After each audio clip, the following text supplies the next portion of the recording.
นางสาวสุภมาศอิสระภักดีรัฐมนตรีประจำสำนักนายกรัฐมนตรีในฐานะประธานกรรมการกองทุนพัฒนาสื่อปลอดภัยและสร้างสรรค์ได้เป็นประธานการประชุมเมื่อวันที่ 26 กุมภาพันธ์ 2569 ณ ห้องประชุมชั้น 2 สำนักเลขาธิการคณะรัฐมนตรีซึ่งการประชุมในครั้งนี้คณะกรรมการได้ร่วมกันพิจารณาหลักเกณฑ์และตัวชี้วัดของกองทุนพัฒนาสื่อปลอดภัยและสร้างสรรค์ประจำปี 2569 เพื่อให้มันสอดคล้องกับสถานการณ์ในปัจจุบันและให้การขับเคลื่อนงานด้านสื่อปลอดภัยและสร้างสรรค์เป็นไปอย่างมีประสิทธิภาพบรรลุวัตถุประสงค์และภารกิจหลักของกองทุนกันด้วยครับ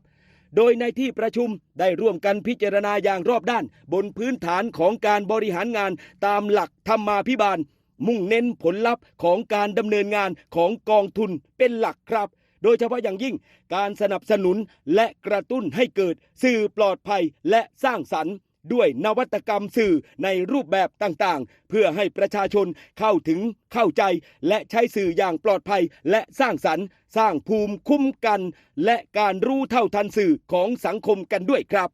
ทั้งนี้ทั้งนั้นการที่คณะกรรมการได้ร่วมกันกำหนดหลักเกณฑ์และตัวชี้วัดในครั้งนี้ไม่ใช่เพียงแค่เพื่อวัดผลการดำเนินงานของกองทุนพัฒนาสื่อปลอดภัยและสร้างสรรค์เท่านั้นแต่ยังมีเป้าหมายเพื่อให้ประชาชนใช้สื่อได้อย่างปลอดภัยและรู้เท่าทันตลอดจนพัฒนาศักยภาพผู้ผลิตสื่อให้สามารถนำเทคโนโลยีมาใช้ในการสร้างสรรค์สื่อและยกระดับขีดความสามารถสู่ระดับสากลกันต่อไปครับพี่น้อง